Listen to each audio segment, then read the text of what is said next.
Welcome to Stoic Conversations. My name is Caleb Ontiveros, and today I'm speaking with Andrew Perlot.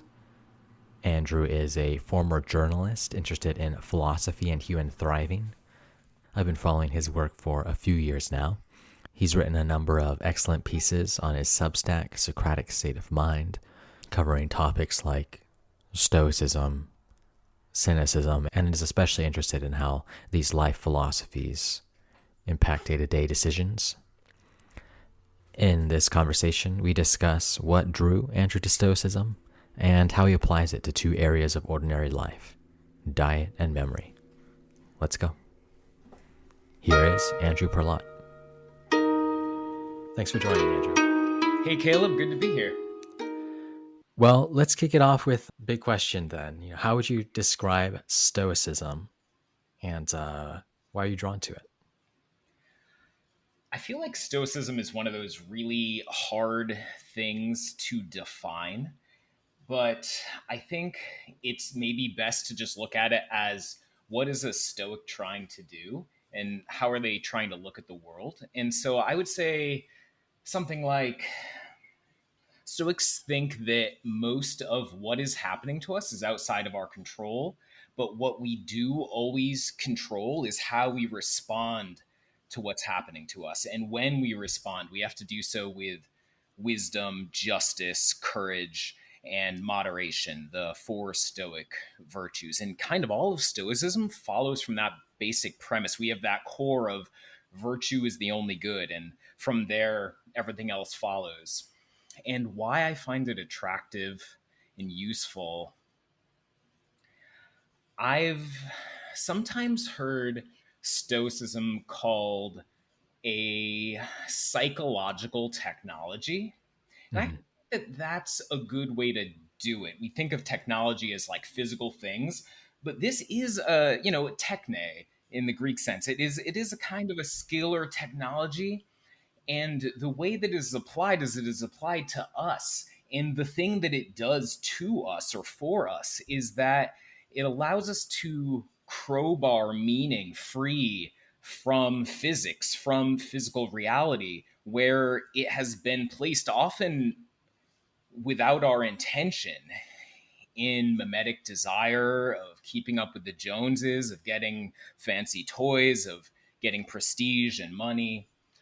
And once it's free of that, I mean, that's where possibility lies because you're no longer dancing on puppet strings. Now, perhaps the weaker version of that is something like, hey, I'll put it back in physical reality. Maybe I'm not going to be chasing that partnership at the law firm, but I am going to be a public defender, something like that. But the Stoic claim on that, their rebuttal would be like, yeah, well, maybe that's an improvement. Maybe that's more in line with virtue. But the problem is that if you're going to leave it in physical reality, you're leaving yourself vulnerable. And they would prefer you to be invincible. And so the idea being like, what if you don't put it back into physical reality at all, but you reinvest it in a place where nothing can impede you and nothing can stop you and you're invincible? And that is virtue.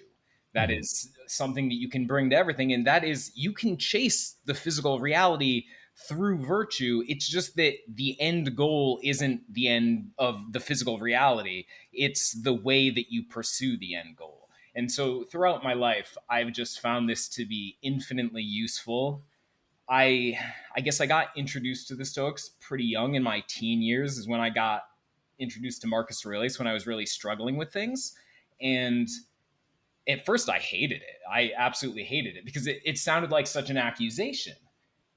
This idea that what really mattered were the things that you could control. Well, what about those things that I can't control? That seems to be where most of my suffering is. So I just kind of thought it was nonsense. But the argument has grown on me over the years, and I just find it very, very useful for just being at peace, for living a good life, for being less stupid. Yeah, excellent. That's very well put. The focus on Stoicism as a psychological technology, so it highlights that it's the central aspect of virtue is that for the Stoics like Epictetus and such, you're making decisions on impressions essentially, and so that's purely a psychological matter. It's about thinking well. In short, virtue is what is justice, knowing the right action and such. What is moderation, knowing the right amount. This focus on knowledge, which is a psychological matter. Yeah, exactly. Do you have a favorite Stoic? uh, I was originally introduced to Marcus Aurelius, and I still love everything that he wrote, but ultimately it's a limited body of work, and as inspirational as it is, I often find myself more turning to Seneca for the kind of more in-depth perspective. So even though Seneca is perpetually in everyone's mind the hypocrite, I just find him to be very useful. Oh, very, yeah. That's interesting. Yeah, for this podcast, we've got myself, the Marcus Aurelius advocate, and then of course Michael. He's a Epictetus expert, so he's the Epictetus fan, and then perhaps we'll need to bring on a Seneca one as well. Yeah. Yeah. Did you see the film on the recent film on Seneca? I By the way, didn't. I just out of saw the curiosity. trailer and I just kind of couldn't bring myself to. I don't know. Did you see it? Was it any good? That's fair. I personally, it's rated very lowly, and I think that rating is largely justified. There are some good aspects in the film, but it's a difficult watch, I'd say. Hmm. Michael and I did do a short review of it. But have you read any of his plays by chance? Yeah, Hercules Furens. I always loved that one. That's yeah.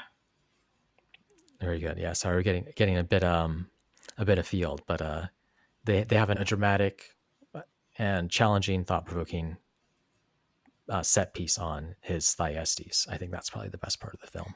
I Uh, like thinking about them because if you're just looking at them as aesthetic vehicles, they're kind of interesting because it's like what would an ancient Roman, I don't know, like a Quentin Tarantino esque yeah, meets Quentin Tarantino meets Shakespeare, maybe, but also really, really bloody. Well, Quentin Tarantino is also really bloody, something along those lines. But I feel like a lot of his plays kind of have, at least theoretically, this underlying theme that strikes me as pretty philosophical because really they're all failures of virtue. It's like everyone ends in misery and they're kind of depressing along those ends, but it's like, look guys, how did we end up here? And it's like it's every time it's the failure of virtue. So yeah, I don't know, I don't find them to be totally aesthetic experiences. They have some value maybe from a philosophical perspective.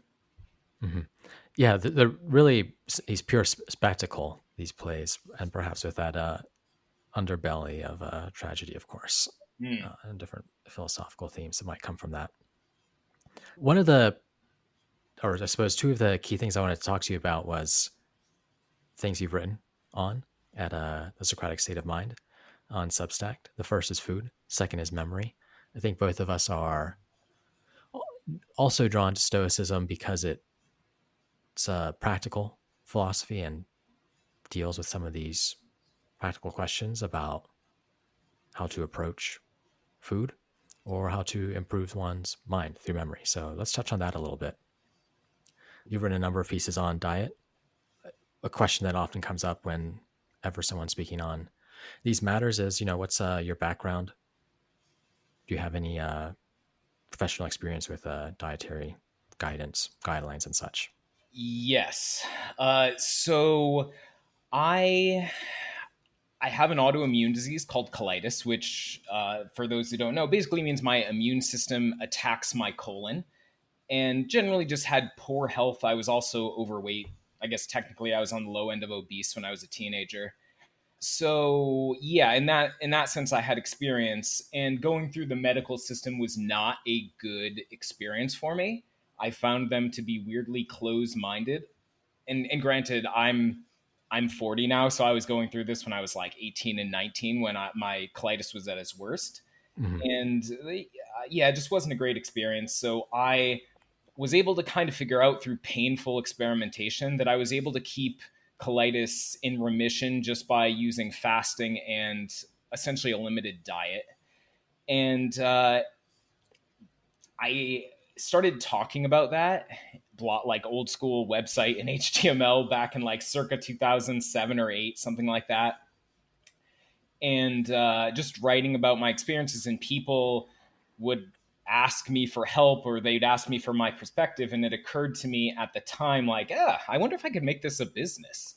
And so I started doing it part-time. And after a couple of years, I transitioned into doing it full-time.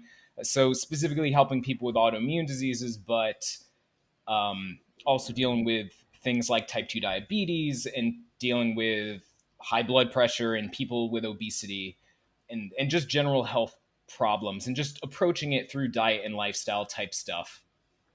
And yeah, so that's I did that for about 11 years. Gotcha. Cool.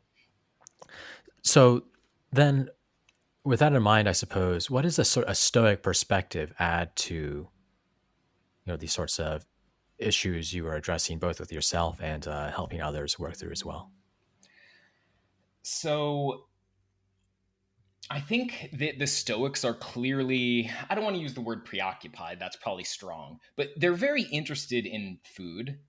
Musonius Rufus has several pieces that touch on food quite a bit. Seneca talked about food. We have surviving letters from between Fronto and Marcus Aurelius, in which Fronto is kind of joking with Marcus, like, "Oh, I saw your young son, and he was walking around with a piece of brown bread," which is kind of like the quintessential philosopher food. And at one point, Marcus was saying like, "Oh, I went to lunch and everyone was eating caviar or something like that, but I was eating bread."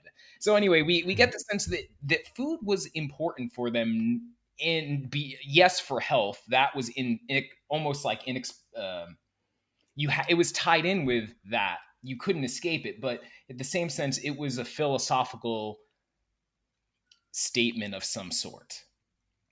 And so it's not just the Stoics either. We see the Cynics talking a lot about this. Mm-hmm. Diogenes is at one point making fun of someone and said, like, "Look, if you'd learn to live on lentils, you wouldn't have to go be subservient to the king of Macedonia," and things like this. So, and famously, Seneca is quoting Epicurus, the Epicurean, on these topics as well. And they all came at it from slightly different perspectives, as far as I can tell. I would call the Epicurean approach kind of utilitarian, almost like a John Stuart Mill-esque approach, where the reason why you want to be moderate in eating and eating healthy food is because, well, it will be too painful if you don't. The downsides are too great. But I quickly learned through my coaching that that isn't actually the case. And if you just look around you, I mean, we've got people dying early of disease, and we've got people dealing with obesity. And yeah, they would prefer to not be dying, and they would prefer to be thin rather than fat, but that's not enough to stop them from doing the things that result in those conditions. They're just not motivated by the utilitarian calculus, really. That's my experience Mm-hmm. working with clients. And if you kind of think about it, if they're working with me, they're already more motivated than the average person. And so I would take someone with an autoimmune disease or someone who is obese, and I would get them well, and they would be losing weight, and they wouldn't be complaining about the physical aspects so much. They would say, like, I'm not super hungry, and I don't have extreme cravings, and I'm, vectoring towards better outcomes. And yet 6 months later, maybe they're back to eating McDonald's again.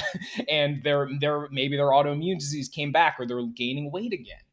And for the first few years, I found this really frustrating, because for me, and maybe it was because I had been reading the Stoics all along, so I had like this virtue mindset, in the sense that it wasn't just the utility of I didn't want to be sick and I didn't want to be fat, but that I actually thought that the decisions that led to those things were actually where it was important, kind of casting moral aspersions on the choices themselves, as well as the outcomes, or maybe more the choices than the outcomes, because you can't Mm-hmm. control the outcomes.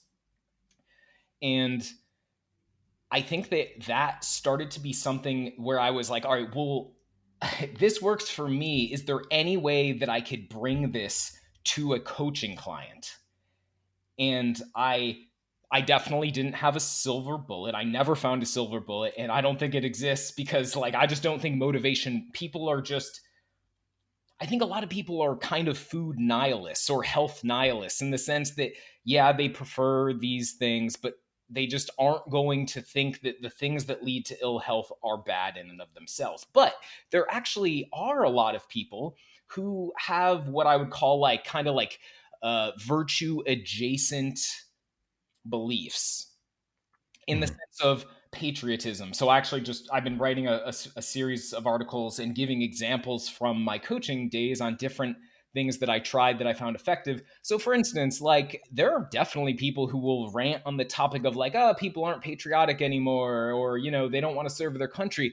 And while it's always, you can't really just be like, hey, have you ever thought about how you're causing undue strain on your society because you're an injustice because you're just not taking care of yourselves? Obviously that's not going to win anyone over, but as a kind of a Socratic approach to questioning, you can often help them realize that they want to be more just. And when they see like, oh, well, what do you mean half of all spending on Medicaid and Medicare is considered to be caused by diet and lifestyle choices and not some underlying thing that has to do with human life?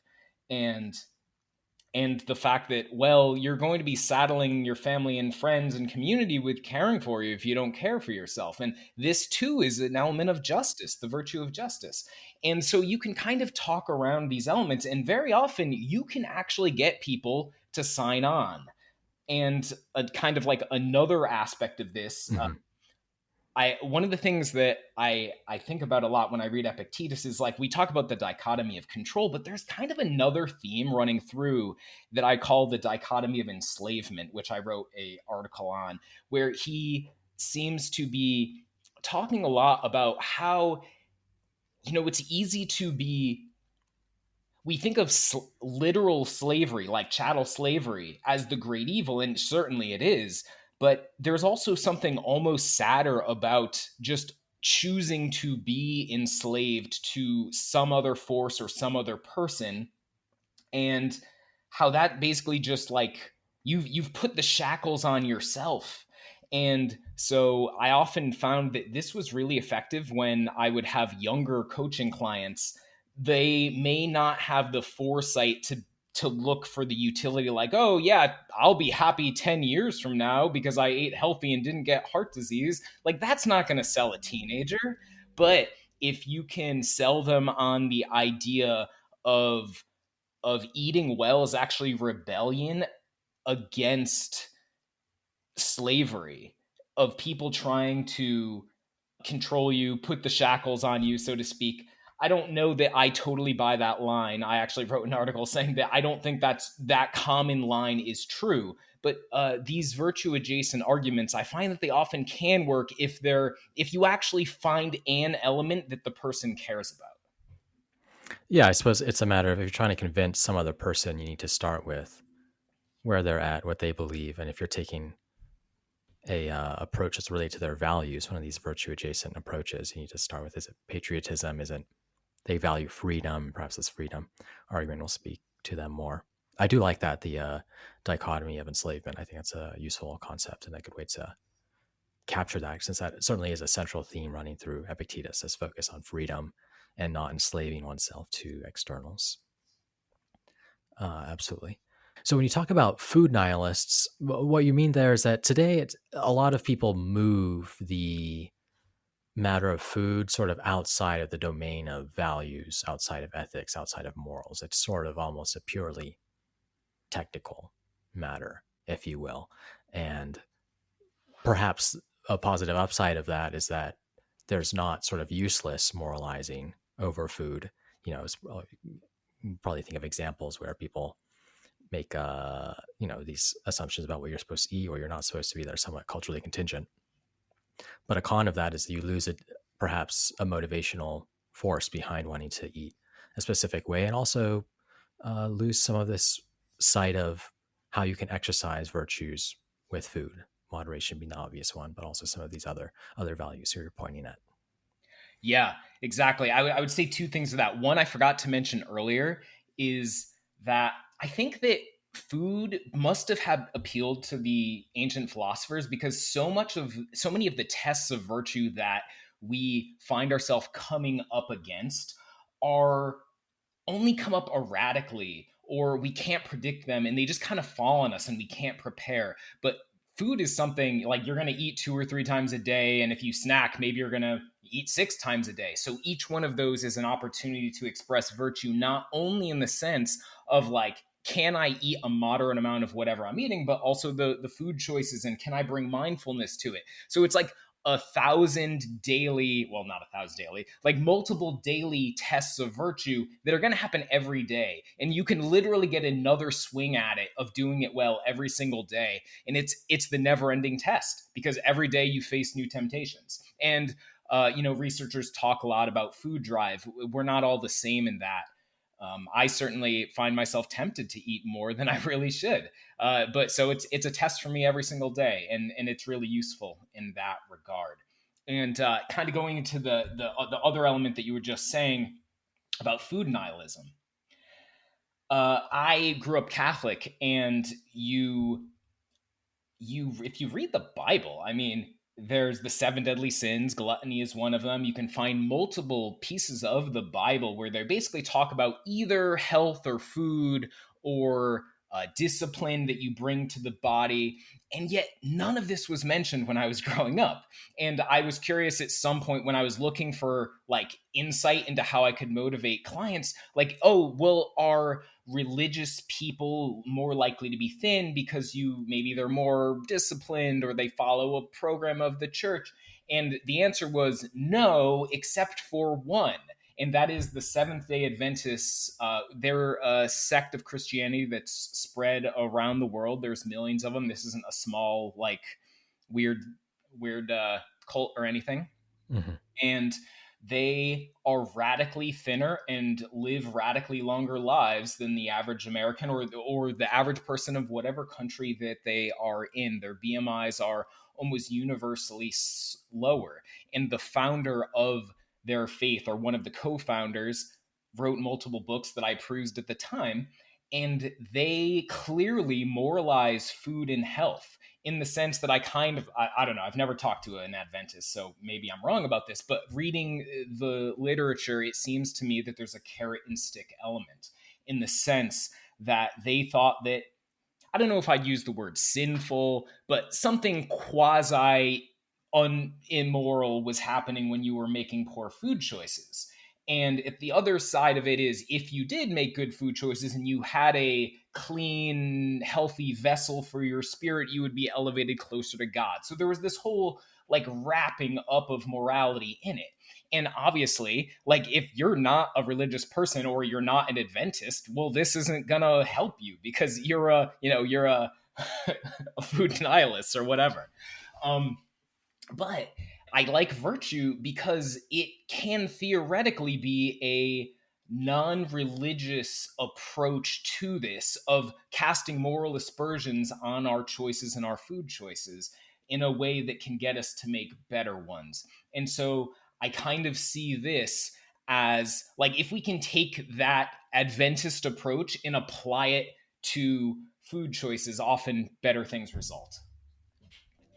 Yeah, I think that's probably correct. I suppose what troubles people about that, and I wonder how you respond to this concern, is that they just don't. I would say many people don't want to say overeating is a vice. They don't want to make that kind of judgment, perhaps because they feel it's unhelpful or perhaps even untrue. What do you say to that?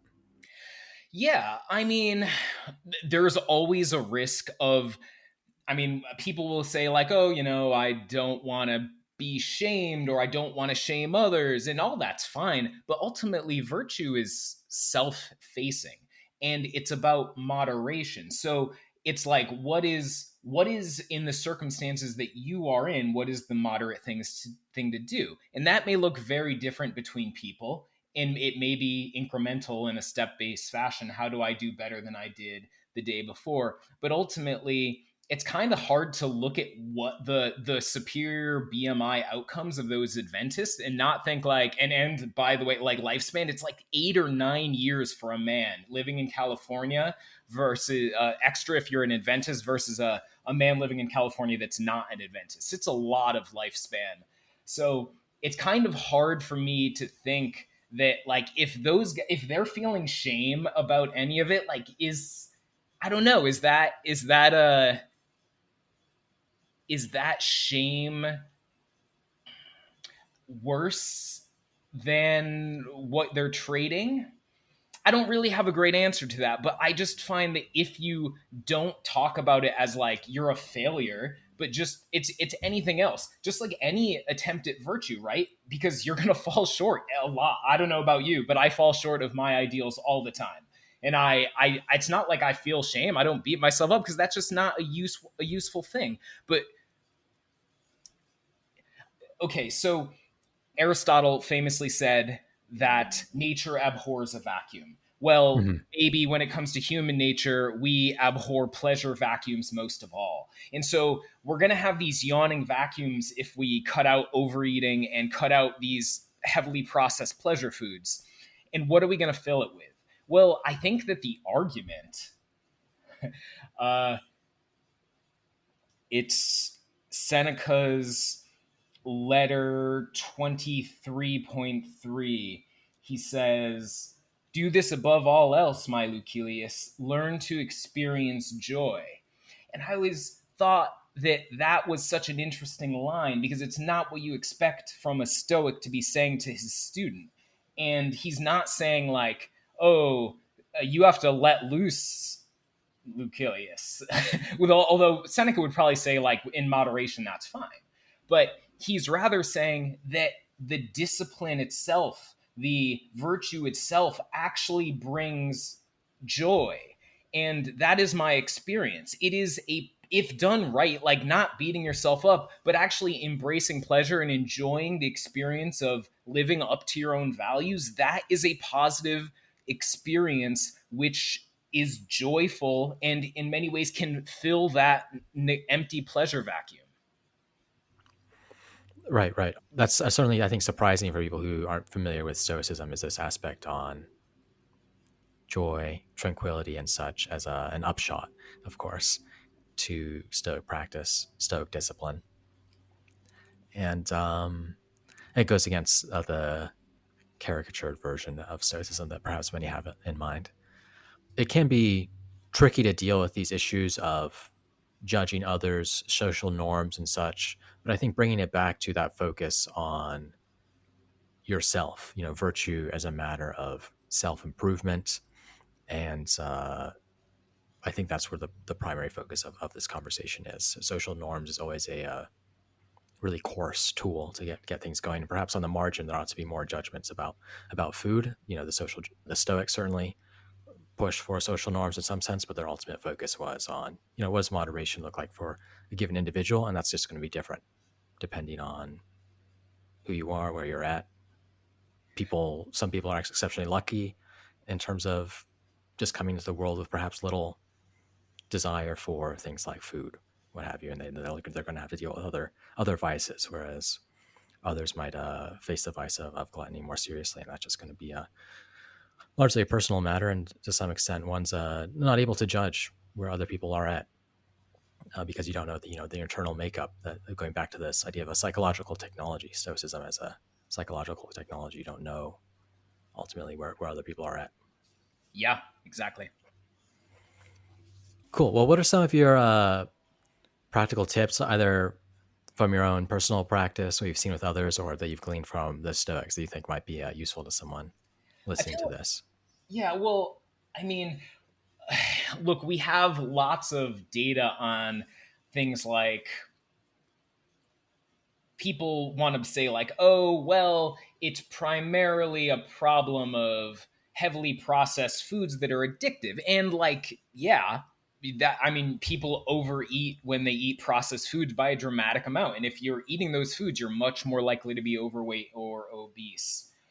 But it kind of comes back at the end of the day to pleasure seeking. And it's like, why are you doing it? You're not really doing it because it's addictive. Addictive isn't a thing that you seek. And it's more like what the experience that you want is pleasure. And often I kind of want something extreme or beyond the norm. So I have, in many ways, been forced, both because of my colitis and because I tend to eat too much.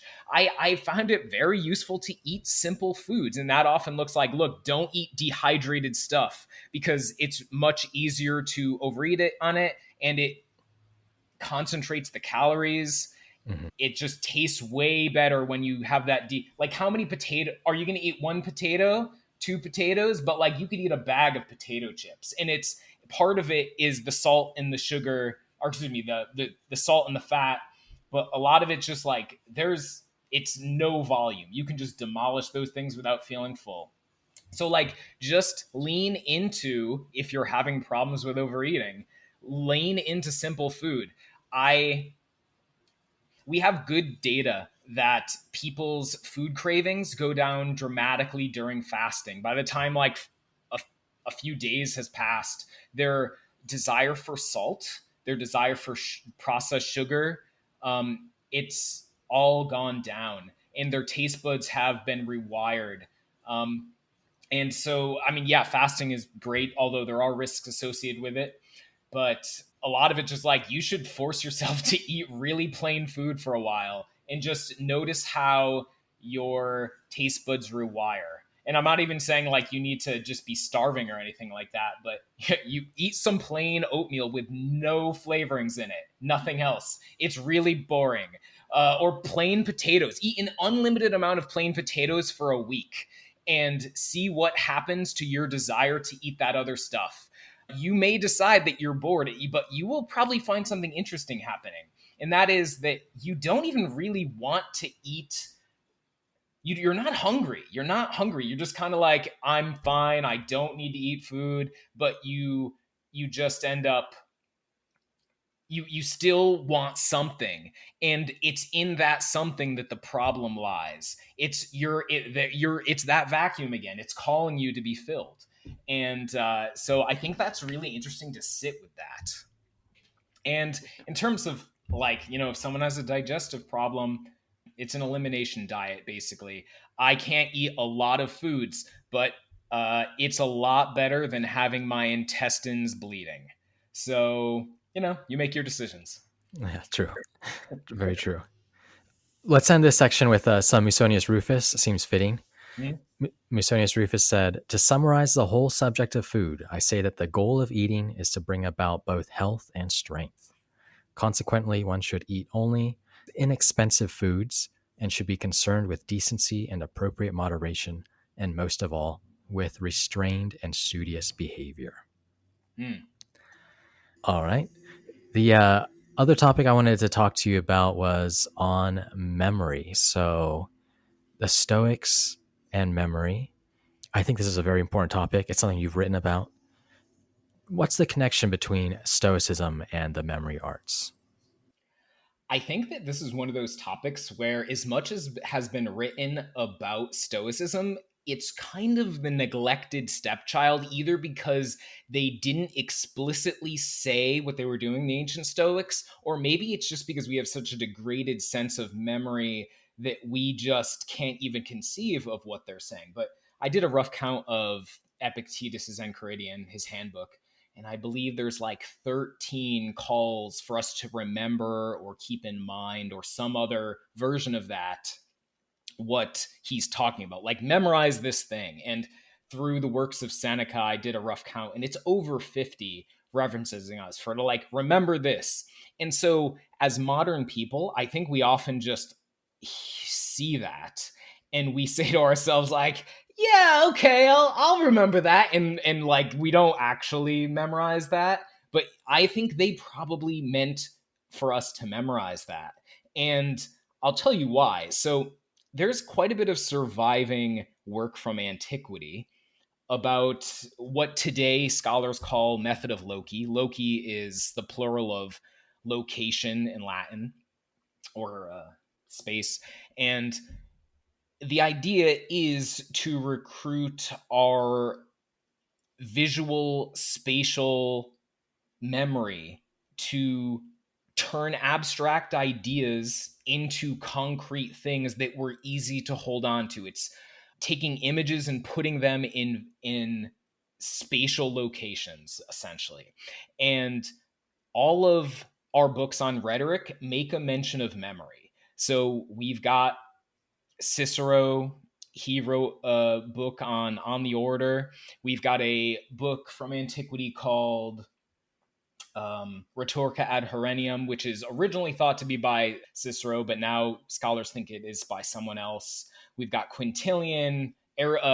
Aristotle wrote a little bit about this. And going back, we just have a lot of rhetoricians talking about the need for memory. And in fact, that you can't even really function as a rhetorician or a learned person without having a really good memory. And well, think about who our Stoics are. We've got Marcus Aurelius, an emperor renowned for giving speeches. Several of his speeches survive, at least purported speeches. And we've got Musonius Rufus, so-called the Roman Socrates, obviously a trained orator. He knew how to get a classroom to pay attention. And Seneca was another renowned orator who was a speechwriter for the Emperor Nero. So they were all trained speakers. And if you read these documents, they make it clear, like, you're going to be in front of an audience for an hour or two speaking. These speeches were long, and you needed to be able to either have the whole thing memorized verbatim, or at least have the main points memorized and have specific, like, hard-hitting phrases verbatim memorized. And so I have a translation of Seneca's letters by A.A. Long, and in it, he basically says, like, look, all these references that Seneca is making to On the Nature of Things by Lucretius and Epicurus and the other Stoics and all these plays, he's not drawing these from a reference library. This is from his mind. He's pulling them from his mind, all these dozens of references. And he'll note, like, oh, this is actually a slight miswording. He got 3 words wrong in this paragraph long statement. So anyway, my point being that Seneca had these things memorized. So when they're telling us, like, hey, keep this in mind, I think it's reasonable to assume that they literally meant you should have these things memorized. And I find this. Oh, and I would note one other thing. So Seneca the Younger, his father was Seneca the Elder. He wrote a book on rhetoric. It's a really long Latin name that I always forget, but it's it's like Opinions and Arguments of the Rhetoricians or something like that by Seneca the Elder. And anyway, there's a whole section in this book on the memory arts. And apparently Seneca the Elder is saying, like, my sons, he's addressing it to Seneca the Younger and his 2 brothers. You guys asked me to write down what I knew about rhetoric, so here's my thing. And you'll excuse me because I'm an old man and my memory isn't so good. But you know what? Actually, I was pretty great. And he goes on to give these stories about how when he was a young man, people would read him like a couple hundred names and then he would fire them back. Or he would memorize entire speeches from memory. And he's like, actually, I think that this is more or less what the guy said because I memorized it 20 years ago. And he'll just write down the guy's speech. Now, before you dismiss this as impossible, keep in mind that we have the World Memory Championships today where people essentially do exactly what Seneca the Elder is describing. So it's not that implausible. But in it, again, he's basically telling his son, Seneca the Younger, like, how to memorize stuff and the different techniques and what the tactics are. So I think it is something that no one talks about, which is really important. And I think I hated this idea when I started coming across it because my memory was always horrible. I was always flunking tests. It wasn't until I got to college that I ran across some books talking about the Loci method of Loci, and found like, oh, I can actually pass tests a lot easier now because it's just really easy to lodge things in my brain. So I've been writing a lot about this, and the connection between Stoicism and just being able to think well. And go ahead. Absolutely. I agree with the importance of memory for the Stoics. Of course, they have the use of memory aids. There's Epictetus's handbook, which is, this is essentially just to be his greatest hits, and they're supposed to be close to hand, right? And that's perhaps if you've forgotten a given principle, you can whip out the handbook, short piece, and see how it applies to your situation. And then, of course, you also have Marcus Aurelius in the Meditations, referencing poems, referencing works by other philosophers he likely does not have, while he's stationed just a few miles behind the front.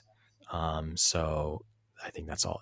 And essentially, what's he writing down? He's writing down these philosophical principles he wants to remember, he wants to apply during his ordinary life. And that just brings out the importance of memory for the Stoics, and their practices around both memory aids, rhetoric. Memory was essential as you make that case, and also memorizing these maxims so that you can apply them to real circumstances you're going to face. Yeah, I think that the world has objective properties, but so rarely can we see them clearly because we always are walking around wearing these tinted lenses that color whatever's before us and kind of warp it.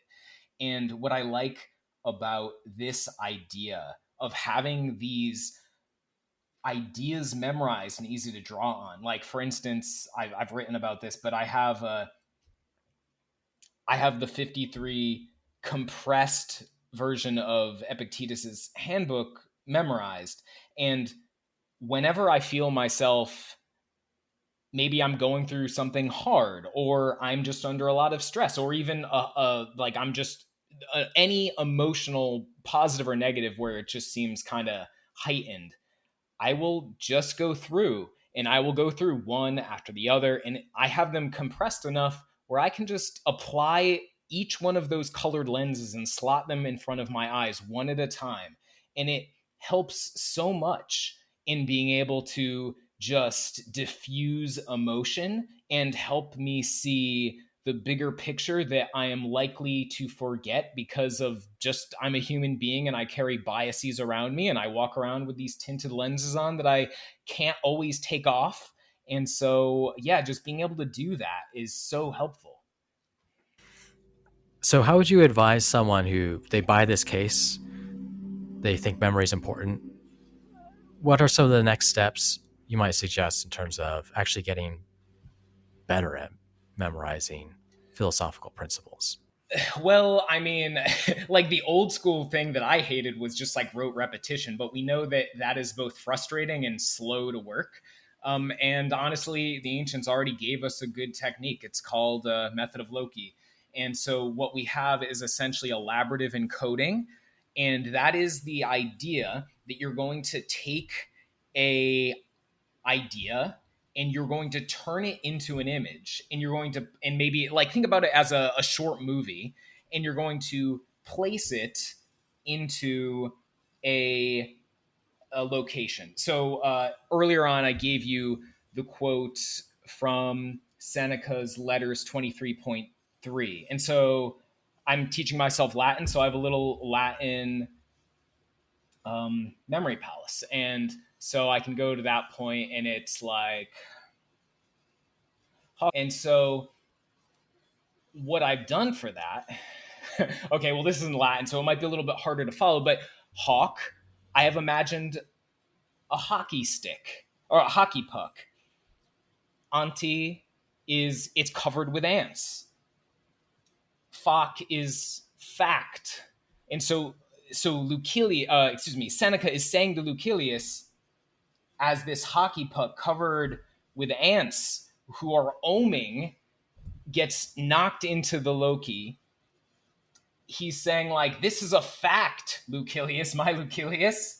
And then he says, uh, disco go like disque gadere is the Latin. and he's basically like, go to the disco, and so I've connected gaudere with joy. The word is joy. And so I've kind of like joyful dancing in the disco.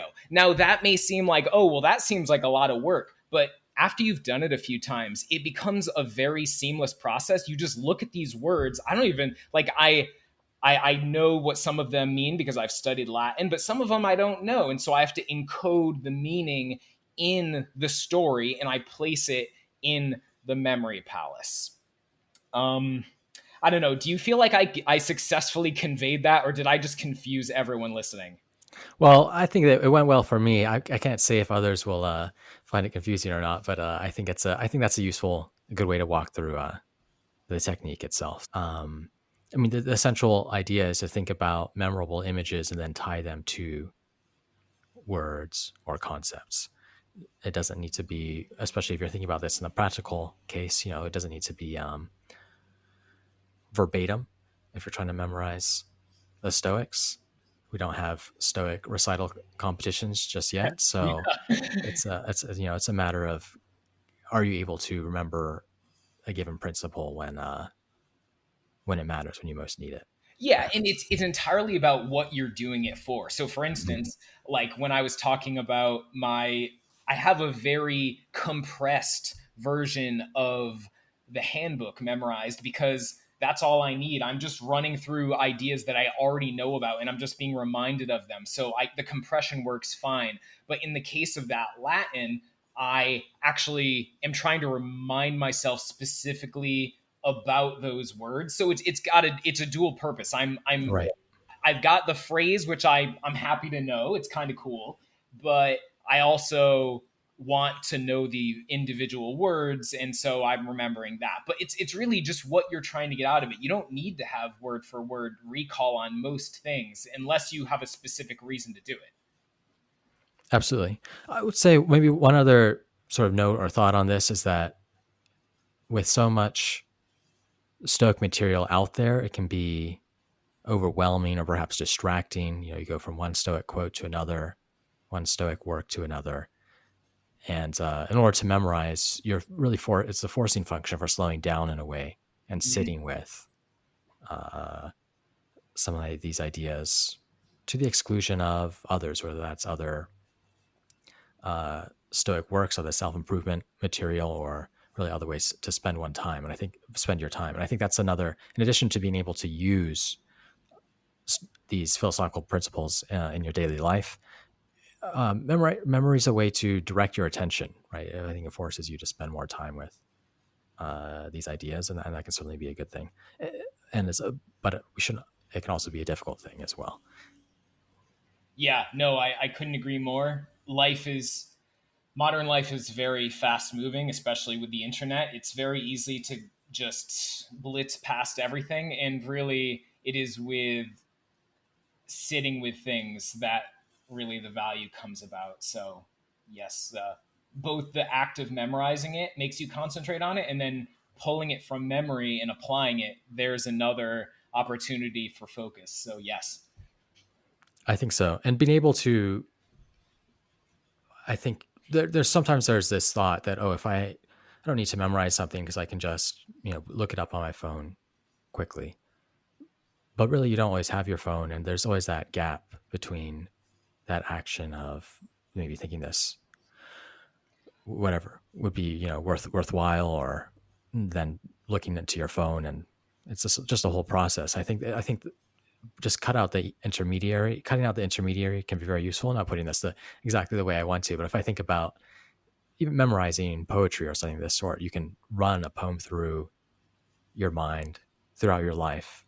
Its meaning comes to be different. You notice things you've never noticed before in a way that I think you can't do if it's always something external to you. I think that's all. I think both useful, both a very important aesthetic upshot as well as a philosophical one. Yes, and to put it in more kind of scientific terms, researchers have generally found that in terms of working memory, you might be able to hold like the average person probably can hold four things in their mind at once. People who have really good working memory might be able to push that to five or six. But essentially, if you want to be thinking about or pulling from more than four things, you're probably going to be drawing on your long-term memory. Your working memory is very limited. So in order to facilitate that, yeah, like if you can pull from that. And there's a lot of research looking at, we tend to think like, oh, well, what's a good chess player? They have all these analytical skills. They know how to move pieces around and analyze. Well, actually, they're pattern matching. We've got data that the best chess players tend to be have a lot of different starting positions and ending positions and movements and board configurations memorized, and they're pattern matching based on that. And same thing with reading quality in kids. We think like, oh, if they can't read, they don't have the skill of reading, they need to work on the skill of reading. But a lot of comprehension is like a fairly low bar of decoding words, and then the vast quantity of it is what you know about the world that will help you make sense of a given passage or whatever. So I actually think that like having stuff stored in your long-term memory that you can pull from to make sense of the world, whether that's psychologically, whether that's in terms of your mood, whether that's just general knowledge and ability, that's so crucial. Absolutely. So there's our case for memory. Is there anything else you'd like to add to it, either in terms of practical advice or tips or whatnot? No, I think that's pretty much it. If people are interested in my thoughts on this, I have a course that members of my Substack can access. Excellent. Well, I should give you some space to shout out your Substack. That's the Socratic State of Mind on Substack, of course. Is there anything else you want to note where listeners can find you? That's pretty much it. Most of my stuff is on Socratic State of Mind. Yeah, that's all I got. Awesome. Thanks so much for doing this. Yeah, you're very welcome. Thanks for having me. Thanks for listening to Stoic Conversations. If you found this conversation useful, please give us a rating on Apple, Spotify, or whatever podcast platform you use, and share it with a friend. And I'd like to thank Michael Levy for graciously letting us use his music.